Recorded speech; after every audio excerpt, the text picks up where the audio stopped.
This is Lynnewood Hall, the greatest abandoned mansion you've never heard of. Built in 1897 by industrial titan Isaac Lee, Lynnewood Hall was more than a home. It was a statement, spanning 110 rooms, housing priceless art, and rivaling European palaces. It was a monument to ambition, wealth, and the Gilded Age itself.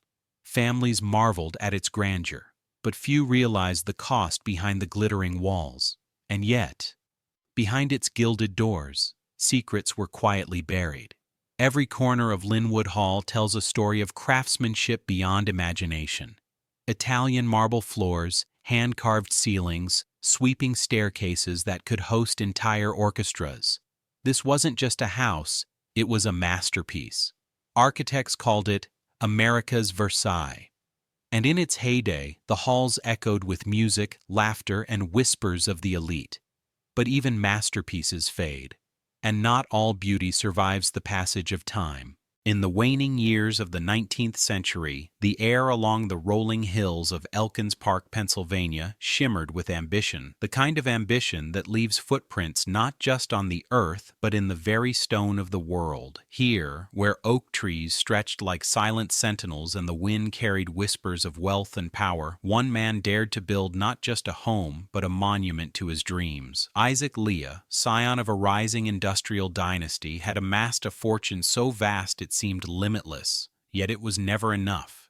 Every ledger, every contract, every gleaming coin was a stepping stone toward an idea that no mere mansion could contain. He wanted a palace, a legacy, a place where the world could feel the weight of his name long after he was gone. The vision for Lynnewood Hall began as a flicker, a quiet obsession that could not be extinguished. He did not settle for ordinary architects, nor for the conventional trappings of wealth. Instead, he summoned artisans from across Europe, men whose fingers had shaped marble, gilded ceilings, and intricate woodwork for kings and dukes. He spared nothing, and in the process, he demanded everything. The craftsmen labored under candlelight and torch flame, their hands raw and trembling from devotion and exhaustion. Every arch, every corridor, every crystal chandelier was a testament not only to genius, but to the quiet suffering of those who made it real. Wealth, Isaac had learned, had a cost, and Lynnewood Hall would bear the weight of it in every polished surface. The estate itself seemed almost to breathe, spanning more than 110 rooms and set upon hundreds of acres of manicured gardens. Its silhouette rose like a cathedral to human aspiration. From afar, the mansion appeared serene, even eternal, its stone facades reflecting sunlight in golden washes. Yet inside, the halls were filled with invisible tension, the kind that lingers where great ambition meets human fragility. Servants scuttled through corridors with whispered instructions, their footsteps muted against marble floors. Portraits of ancestors watched from their gilded frames, eyes too still, too knowing, reminding the living of the long shadows cast by those who came before. Here, in this palace of dreams, the air was thick with expectation, and every heartbeat seemed magnified against the echo of past triumphs. It was a house meant to impress, to overwhelm, and to endure. But such beauty often carries a hidden burden.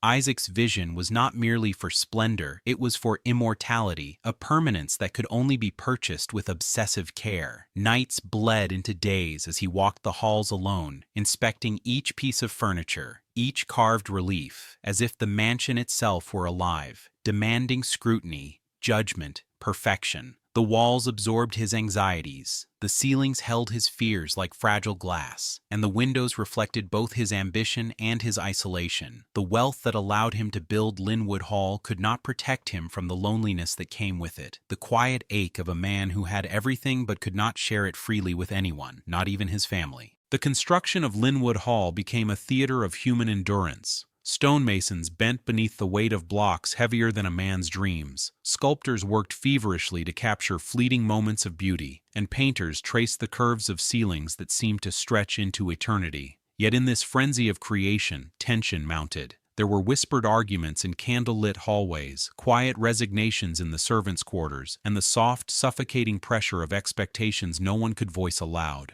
Every carved balustrade, every inlaid floor, every chandelier suspended from the high ceilings carried with it the weight of sacrifice, the hidden cost of a family's pursuit of perfection. Even the gardens, designed to rival Versailles, required constant vigilance, and the landscapers moved like shadows across the vast green canvas, trimming, planting, and sculpting under the patient, exacting gaze of the estate's master. The mansion's opening was a spectacle of wonder and quiet unease. Guests arrived in horse-drawn carriages that gleamed like liquid silver, stepping into rooms that glittered with European art, imported tapestries, and crystal chandeliers that scattered light into fractals upon polished marble floors. Laughter floated in the air, a fragile veneer of joy stretched over the tension that lingered just beneath. The family appeared radiant, yet each smile carried the weight of expectation, the silent knowledge that the grandeur surrounding them had been purchased with sleepless nights, relentless ambition, and sacrifices that could not be named aloud.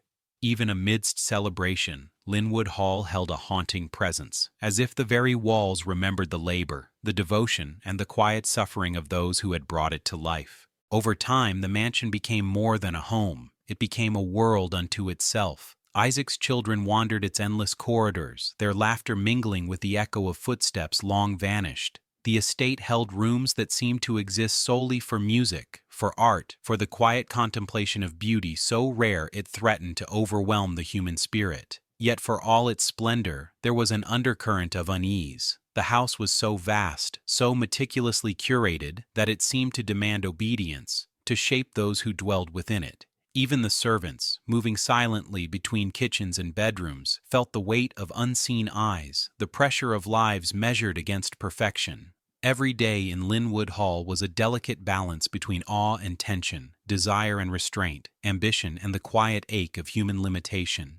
And then there was the inevitability of time. No mansion, no matter how carefully constructed, could remain untouched by the years. Yet even as the world outside changed, Lynnewood Hall stood resolute, a fortress of beauty and obsession, holding within its walls the secrets of a family who sought to capture eternity. The story of its creation was never just about wealth or power. It was about the human desire to leave a mark, to be remembered, to create something so exquisite that it could withstand the passage of centuries.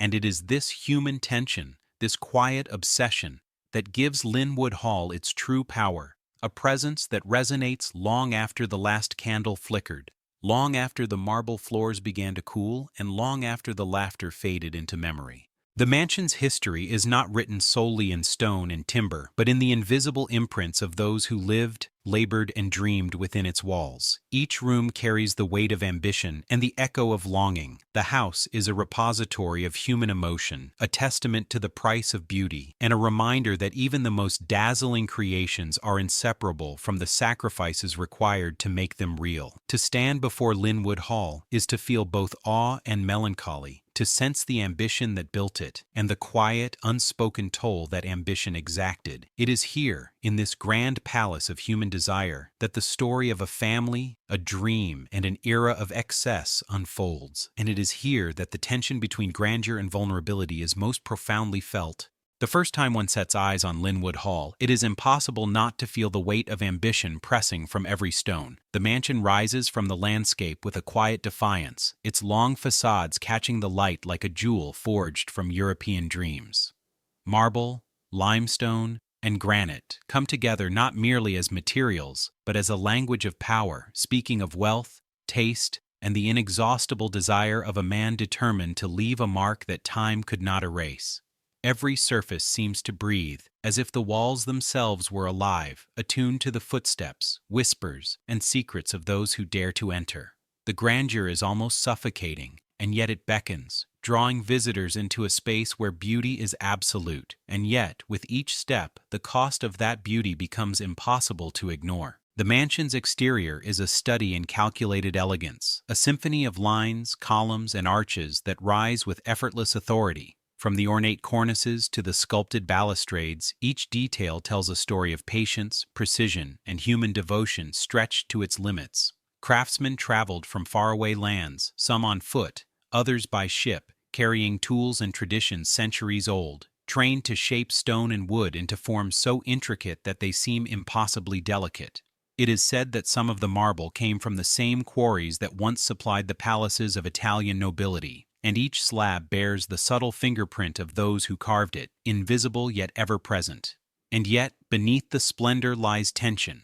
Every curve, every flourish, demanded exactitude, and every misstep could ruin weeks of labor, leaving silent anxiety lurking behind the perfection that visitors now take for granted. Stepping inside is to cross an invisible threshold into a world where scale itself becomes an emotion. The grand entrance hall stretches like a cavern, soaring ceilings painted in pale frescoes that shimmer in the sunlight filtering through tall stained glass windows. The floors, laid in intricate mosaics of marble and semi-precious stone, reflect the chandeliers above, creating 1,000 points of light that dance across the room like tiny specters of ambition. One imagines the craftsmen balancing on scaffolds, hands trembling from exhaustion, guiding brush and chisel with precision that leaves no margin for error. It is as though the mansion itself demanded sacrifice, asking those who shaped it to give more than talent, to surrender fragments of their own lives to the permanence of stone and paint.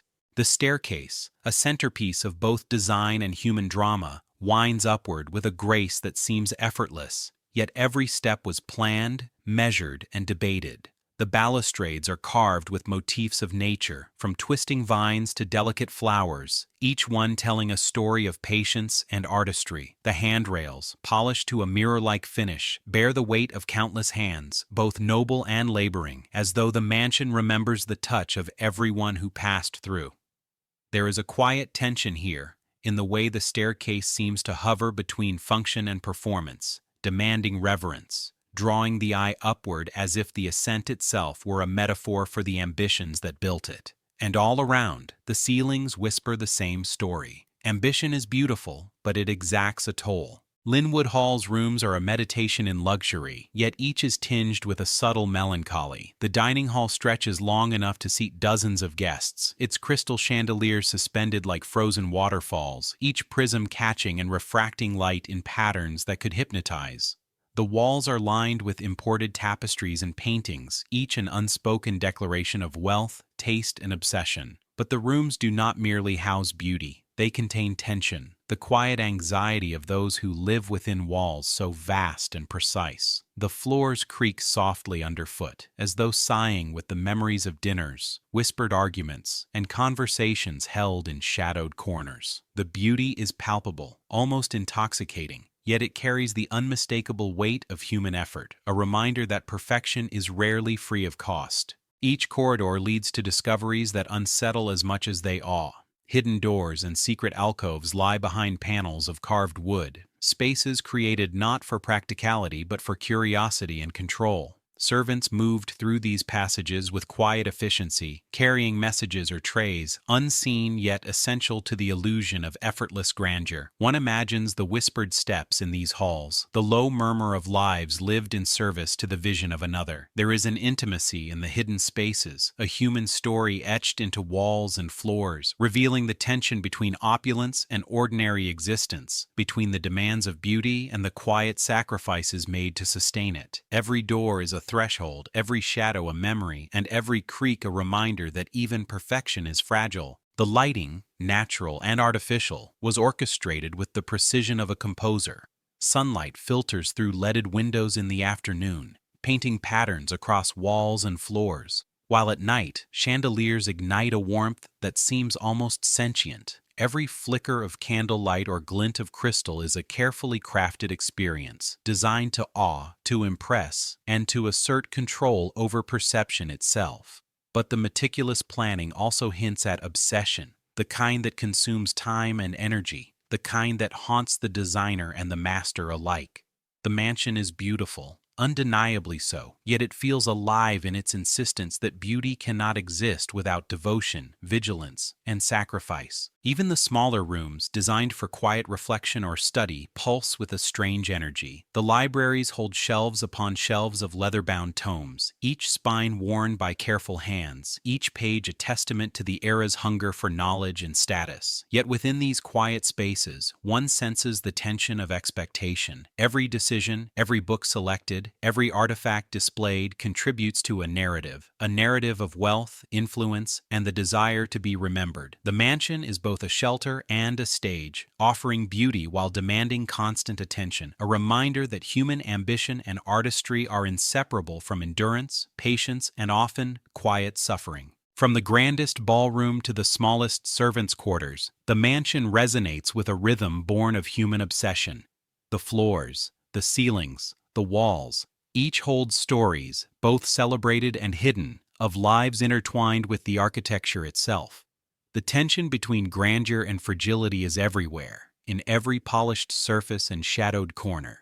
Every element of Lynnewood Hall is evidence of ambition shaped into form, yet also of ambition's cost, the hidden sacrifices made in the pursuit of beauty, and the quiet ache of human hands and hearts that labored in its creation. The mansion is at once breathtaking and haunting, a living testament to the tension that arises when dreams are cast in stone. In the end, the architectural splendor of Lynnewood Hall is inseparable from the human drama that made it possible. The mansion is more than marble, wood, and glass. It is a record of devotion, obsession, and the quiet, often invisible toil that sustains grandeur. To walk its halls is to sense the weight of expectation, to feel the presence of those who labored, loved, and dreamed within its walls, and to confront the fragile line between ambition and exhaustion.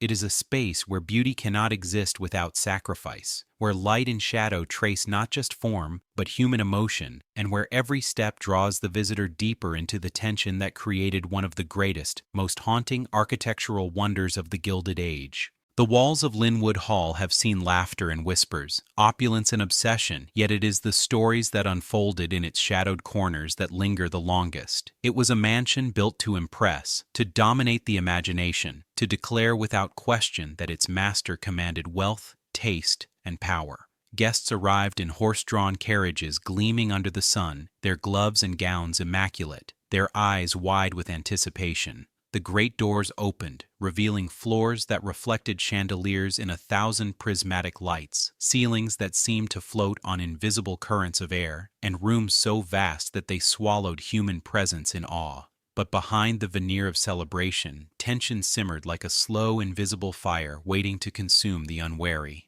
Dinner parties were legendary, not for the food or the music alone, but for the subtle performances demanded of every guest. Every gesture, every smile, every toast was measured, rehearsed, and observed. Isaac Leah, the master of the mansion, watched with a quiet intensity that few could match, noting not just who spoke and laughed, but the hidden dynamics, the unspoken rivalries, the glances that lingered too long. He curated not only the art and architecture, but the social theater that played out beneath his chandeliers, and the cost was invisible, yet palpable. Guests left with memories of elegance and awe, unaware of the quiet tension that had threaded every moment, shaping behavior, constraining desire, and bending human emotion to the will of a single vision. Among the family, the mansion fostered both intimacy and distance. Children roamed vast corridors, their laughter echoing against marble and wood, yet even in play there was an undercurrent of expectation. They were heirs not just to a fortune, but to a legacy of perfection that weighed upon them with every step. The walls seemed to listen, to judge, to hold each misstep like a shadow that could not be erased. Parents, absorbed in the demands of hosting, philanthropy, and business, watched from above or from behind portraits that seemed alive with ancestry, a constant reminder that legacy was both inheritance and burden. The mansion was at once protector and prison, offering security and status while exacting compliance, patience, and the quiet surrender of ordinary childhood. Artists, musicians, and scholars were invited to the halls, drawn by both patronage and curiosity, yet they too felt the mansion's subtle grip. Musicians played in echoing ballrooms where every note carried like a whispered confession, and painters captured not just likenesses but the flicker of hidden tension behind each smile. Conversations unfolded in corridors where light refracted through stained glass, creating illusions that mirrored the delicate balance between admiration and anxiety. Guests often remarked on the perfection of the experience, unaware that it was sustained by invisible labor, by quiet anxieties, and by the relentless drive of a man who measured beauty in degrees of control and exactitude. Even applause felt calculated, a performance shaped by the architecture itself and by the silent demand for compliance with the mansion's unspoken rules. Rumors traveled quickly within and beyond the estate. Some whispered with awe, others with suspicion. Tales of missing artworks, sudden departures, and quiet disagreements circulated behind closed doors. There were reports of disagreements over seating arrangements, subtle disputes over gifts, and the occasional clash of egos magnified by the mansion's scale. The grandeur magnified human foibles, and the smallest slight could ripple through a party like a hidden current, unacknowledged yet undeniable. Every visitor left with impressions colored not just by splendor, but by a sense that beneath the perfection there existed a world of quiet tension, fragile emotions, and the shadow of human ambition stretched to its limit. Servants held their own stories, lives intertwined with the mansion yet often invisible. They moved like shadows along corridors, performing delicate choreography to maintain appearances, and in doing so bore witness to the unspoken dramas of the family. Their footsteps echoed faintly against marble floors, and their eyes captured moments the rest of the world could not see. A whispered argument behind a tapestry, a furtive glance exchanged between siblings, a parent's sigh caught between corridors. They carried the weight of discretion and loyalty, their labor sustaining the illusion of effortless beauty while absorbing the mansion's hidden costs. It is in their silence, in their constant vigilance, that the true drama of Lynnewood Hall resided, human emotion filtered through walls of wealth, ambition, and expectation. The mansion was not immune to scandal, though it often manifested in subtle, almost imperceptible ways. Letters misplaced or intercepted, art mysteriously moved, or priceless objects quietly relocated reflected both the human desire for control and the vulnerability of such an immense estate. Even Isaac Leah, with all his meticulous planning, found that grandeur could not contain the unpredictability of human behavior. Family disputes over inheritance simmered like quiet embers, only visible to those who knew where to look. Each disagreement was magnified by the scale of the house, turning ordinary disagreements into episodes that could feel monumental. In the grand halls, shadows lengthened as if to watch, and even the walls seemed to hold memory, capturing the unspoken tensions, the glances that lingered too long, and the quiet, aching desire for understanding that wealth alone could never satisfy. Art and opulence themselves became instruments of narrative, capable of stirring emotion or provoking envy. Guests might marvel at a Rembrandt or Gainsborough hanging silently, yet those paintings held more than beauty. They held power, assertion, and the quiet suggestion that access was privilege, and privilege demanded decorum. Conversations shifted, alliances formed and dissolved, and subtle judgments hung in the air like dust motes visible only in shafts of sunlight. The mansion was a stage where human behavior was both observed and manipulated, where beauty was inseparable from tension, and where ambition left traces as indelible as the carvings in stone. Each room offered a new tableau, a fresh drama, a hidden narrative, and each participant, whether guest, servant, or family, was caught in the mansion's gravitational pull, unable to escape the orbit of its perfection and its demands. Yet for all the tension, all the drama, there was also intimacy, fragile and fleeting. Lovers might steal quiet moments in shadowed corridors, confidences shared behind closed doors, laughter echoing faintly where no one else could hear. These ephemeral human gestures, fragile against the immensity of wealth and architecture, were as vital to the mansion as its marble floors or gilded ceilings. They were reminders that behind every display of grandeur lay private, often unrecorded emotions, fear, joy, love, regret, and ambition, all colliding in the quiet spaces between formality and freedom. The mansion, in its brilliance, demanded observation, but it also offered refuge to those willing to find it in the hidden corners. And as time passed, the mansion bore witness to both triumph and tragedy. Children grew, families changed, alliances shifted, and yet the walls remained. Each layer of dust, each faded wallpaper, each polished banister carried the imprint of human lives intertwined with grandeur. The stories of Lynnewood Hall are not merely about wealth or architecture. They are about the quiet, often invisible interplay between ambition and emotion, between beauty and its hidden costs. Every creak, every echo, every whisper speaks of lives lived in service to something larger than themselves, of dreams pursued with relentless devotion, and of the subtle tensions that accompany even the most breathtaking success. The first time one approaches Lynnewood Hall today, the mansion does not announce itself with grandeur, but with a quiet, uneasy whisper, as though it remembers a past it cannot reclaim. The gates, once polished to a gleam, hang slightly ajar, their ironwork dulled by rain and rust, hinting at the passage of decades and the relentless decay that time imposes on even the grandest of visions. The driveway, once lined with pristine lawns and sculpted gardens, is now dotted with weeds, their green tendrils pushing against stone and brick with a quiet defiance. The air smells faintly of earth, moss, and forgotten dreams, and with every step toward the house, there is a palpable tension, a sense that the very land holds its breath in mourning for the beauty it once cradled. The facade, still proud and commanding in its proportions, now bears the marks of neglect. Cracks have begun to trace the stonework like fine lines on a face that has aged too quickly, the elements slowly erasing the precision that once spoke of obsession and devotion. Windows, many cracked or missing panes, reflect the sky unevenly, catching light in unexpected ways, and in their irregular shimmer, the mansion seems almost to weep.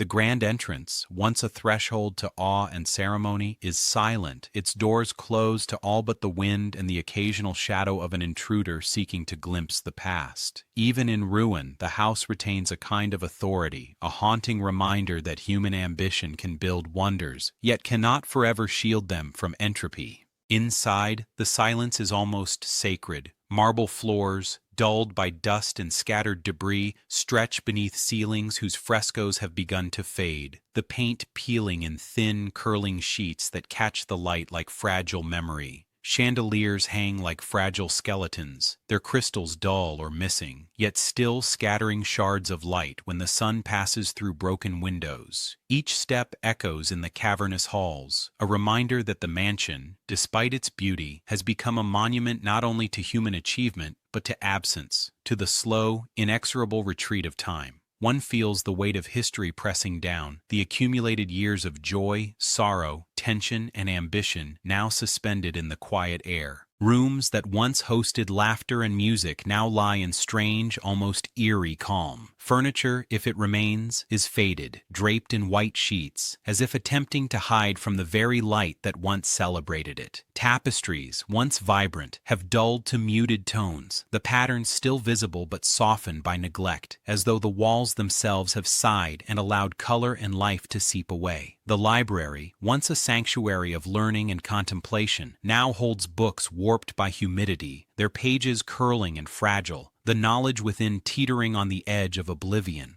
The mansion is no longer a home. It is a relic, a fragile repository of human ambition, and a silent witness to both the passage of time and the fragility of what wealth can buy. Even the grand staircase, the centerpiece of architecture and human aspiration, now seems a monument to impermanence. The balustrades are chipped, some steps creak under the lightest pressure, and yet, despite wear, the elegance remains. It is a physical echo of the lives that once moved across it. Children laughing, guests bowing in ceremony, servants gliding unseen. The staircase, like the mansion itself, carries both memory and warning, an unspoken reminder that beauty is inseparable from care, and care is fleeting when attention fades. There is tension here in the juxtaposition of grace and decay, a reminder that even the most meticulously crafted works of human hands are vulnerable to neglect, and that imperfection can accumulate silently, unnoticed until it dominates perception entirely. The gardens, sprawling and once sculpted with meticulous precision, now bear the quiet rebellion of nature.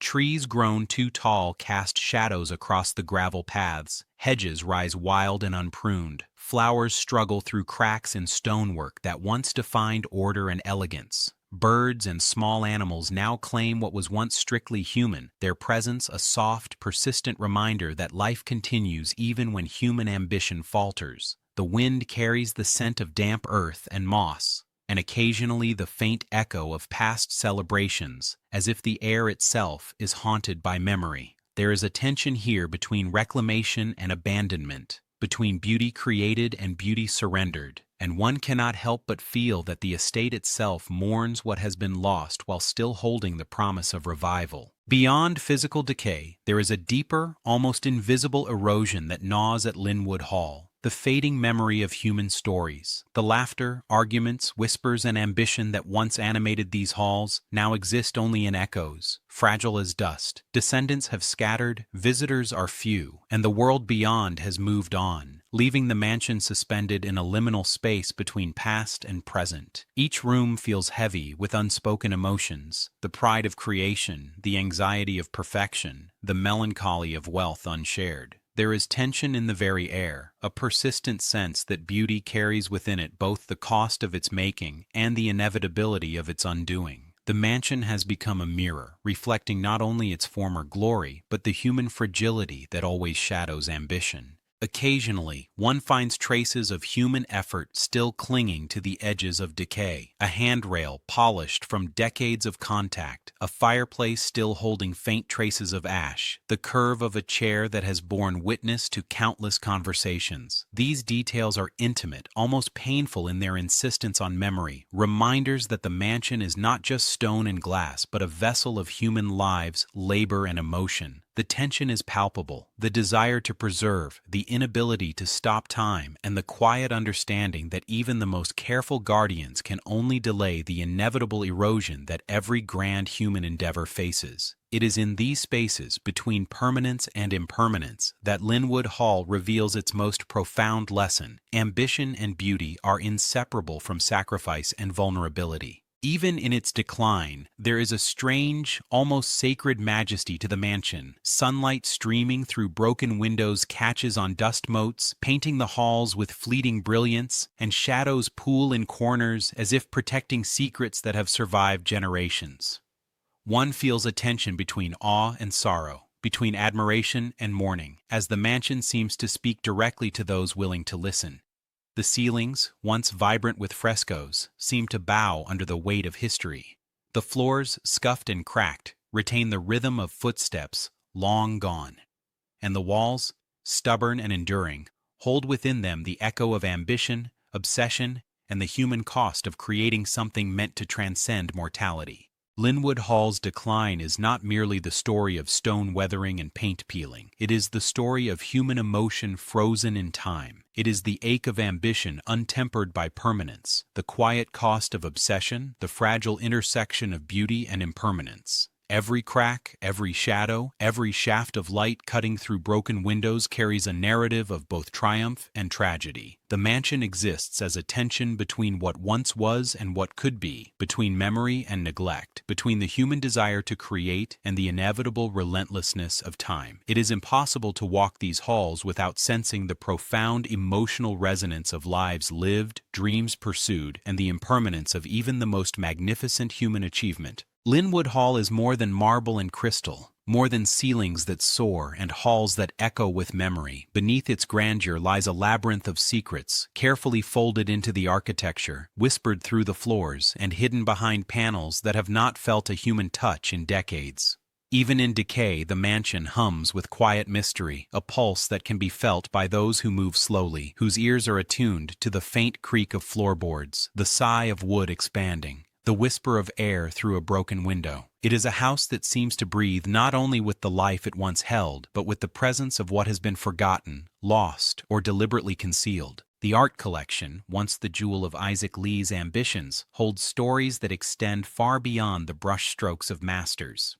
Rembrandts, Van Dycks, Gainsboroughs, all moved with calculated precision from Europe to this quiet corner of Pennsylvania. Each shipment a testament to obsession and trust, to ambition executed with painstaking care. Yet even as the works were carefully catalogued, tension built.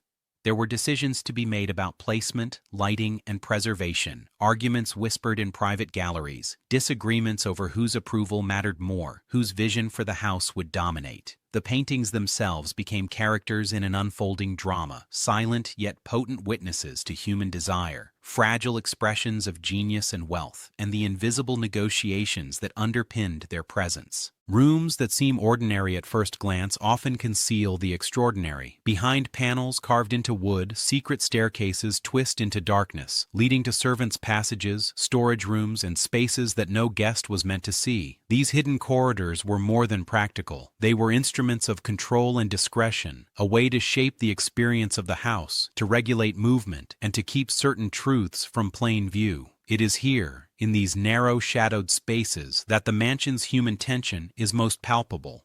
The servants, invisible yet omnipresent, carried messages, objects, and sometimes the burden of knowledge too delicate to reveal, their steps silent, their loyalty both a shield and a weight. Each creak of the wood, each subtle change in air pressure, whispered stories that were never written down, stories of quiet fear, subtle rebellion, and devotion intertwined with obligation. Even the walls themselves seemed to store secrets, absorbing sound, light, and energy over time. It is said that in some rooms, the placement of furniture concealed more than social hierarchy. It concealed alliances, rivalries, and secrets too fragile for speech. A desk might hide letters never sent. A cabinet may shelter ledgers that documented tension and desire. A false drawer could carry tokens of affection or rivalry meant for no eye but the intended recipient. The mansion operates as a repository of these human dramas, a place where beauty and ambition are inseparable from secrecy, where the very architecture seems complicit in preserving truths the outside world could never witness. There is tension here,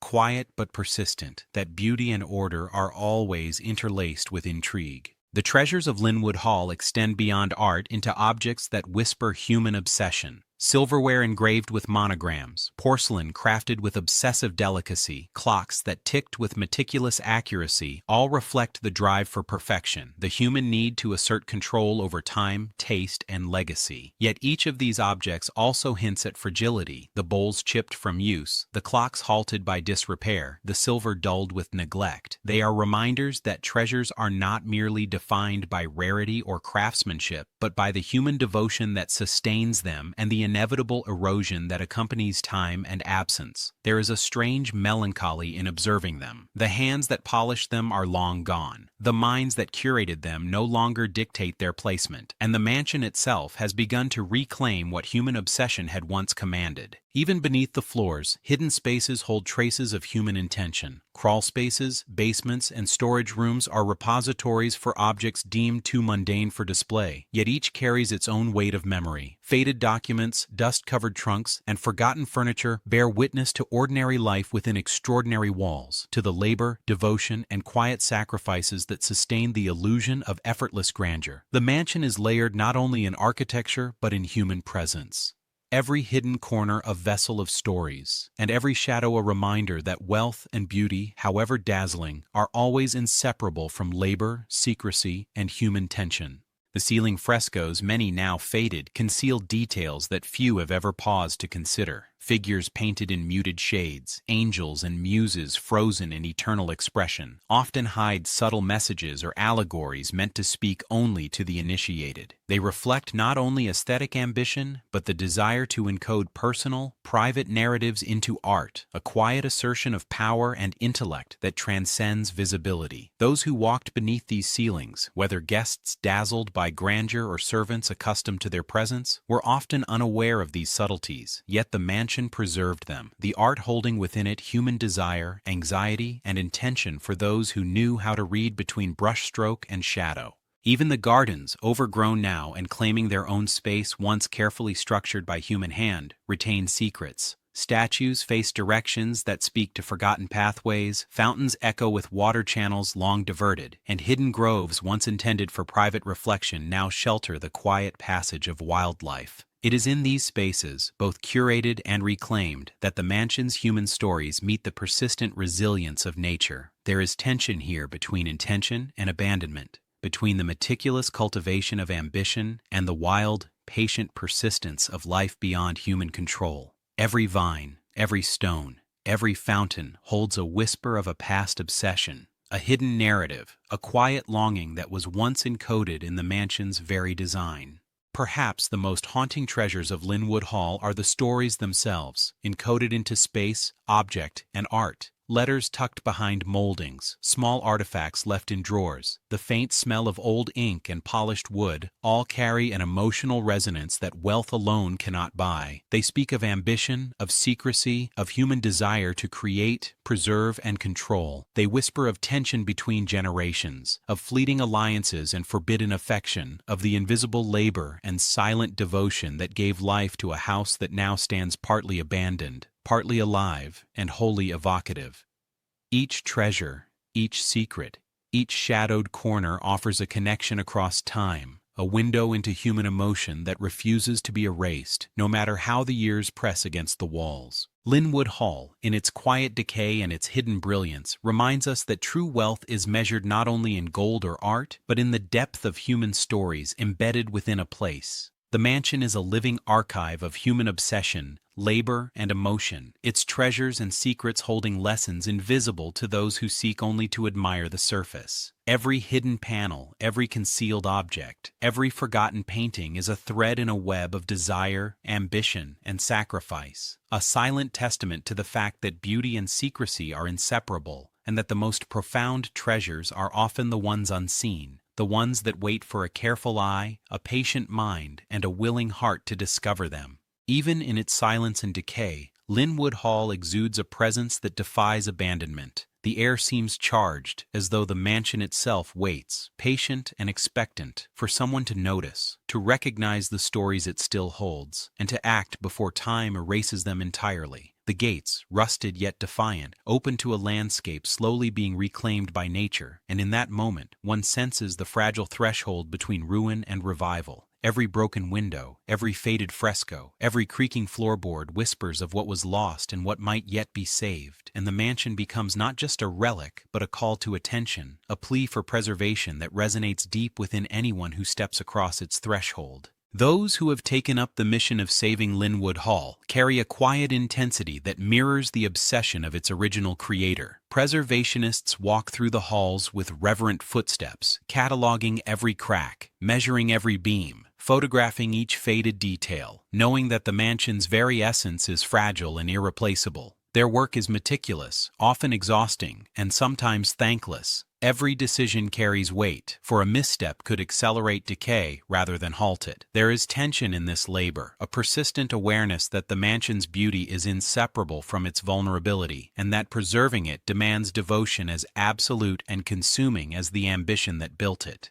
Restoration is not merely physical, it is an act of emotional and historical stewardship. Each fresco touched, each floorboard stabilized, each chandelier rewired, carries a responsibility to the past, to the human lives embedded within the walls, and to the generations yet to come. Preservationists must balance fidelity to original vision with practical necessity, negotiating between what the mansion was, what it is now, and what it could become. There is a rhythm to their labor, a cinematic tension as they work in light and shadow, aware that every intervention may reveal secrets hidden for a century, that each uncovering could illuminate history or reveal fragility, and that their choices echo in time as surely as the footsteps of those who built the house once did. Even the gardens, overgrown and claiming their own life, are part of the intricate puzzle of restoration. Landscapers study patterns of growth, attempting to coax structure from wildness without erasing the quiet resilience of nature itself. They discover hidden paths, overgrown fountains, and statues shrouded in vines, each revealing stories of intent, taste, and care that once defined the estate. Every cut branch, every restored fountain, every replanted flower is a negotiation between human will and the patient persistence of the land. The tension is profound. How much to reclaim, how much to let remain in its natural reclamation, and how to honor both the ambition of the mansion and the persistence of the living world that surrounds it. Art and artifacts, carefully cataloged and studied, demand their own attention. Preservationists handle each painting, sculpture, and piece of furniture as if it were fragile not only in material, but in memory. Rembrandts, Gainsboroughs, and Van Dycks, once the pride of Isaac Lee, now rest in quiet anticipation of restoration, each brushstroke and gilded edge a silent testament to human ambition and obsession.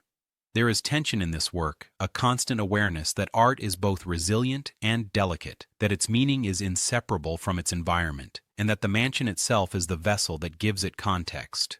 Even in storage, each object waits, patient, as though sensing the possibility of reawakening, the chance to once again speak of beauty, wealth, and human aspiration. Community involvement adds a layer of emotional urgency to the project. Volunteers walk the halls, guided by the careful hands of experts, carrying out small yet essential tasks, all the while listening to the faint echoes of history. Local historians, students, and neighbors join in, creating a collective memory that reinforces the mansion's significance. There is tension here as well, between hope and reality, as plans must navigate bureaucracy, funding, and the delicate negotiation between public interest and private responsibility. Every meeting, every decision, every campaign carries the weight of human ambition. The ambition not to build wealth, but to preserve legacy, not for a single generation, but for those who will come long after the mansion's original inhabitants have faded into memory. The emotional labor of preservation is as demanding as the physical. The mansion evokes awe and melancholy in equal measure, reminding those who enter of the fragility of human achievement, the impermanence of even the grandest ambition, and the quiet cost of beauty.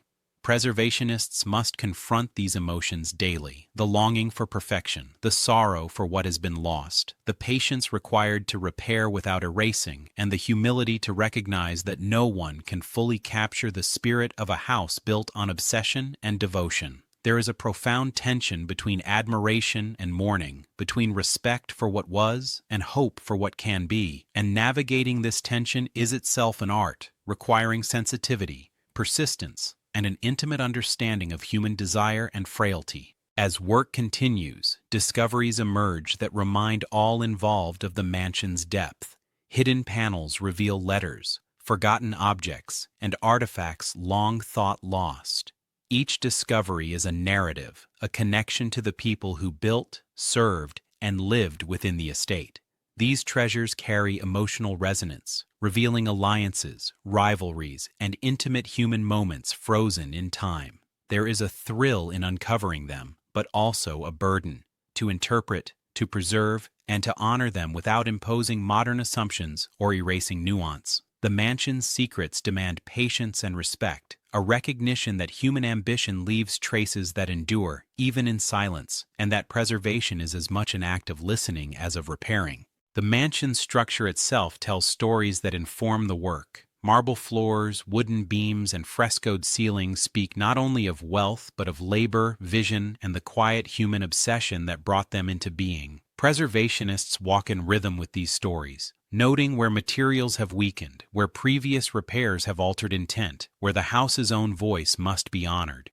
There is tension in this dialogue, a negotiation between human intervention and architectural integrity, between past and present, between ambition and humility. Every restored surface, every reinforced beam, every carefully cleaned artifact is a step toward reconciliation, a bridging of human desire with the inexorable passage of time. Even as progress is made, the mansion retains an air of mystery, a sense that not all secrets will be uncovered, that some stories are too delicate, too entwined with human emotion to be fully revealed. Preservation becomes a dance with this unknown, an engagement with history that is at once intimate and elusive. The mansion hums with possibility, its walls echoing with the labor of the past and the careful, patient effort of those who hope to save it. Tension persists in every shadow, in every creaking board, in every shaft of light, and this tension is part of the magic, part of the reason that Lynnewood Hall commands attention, devotion, and hope.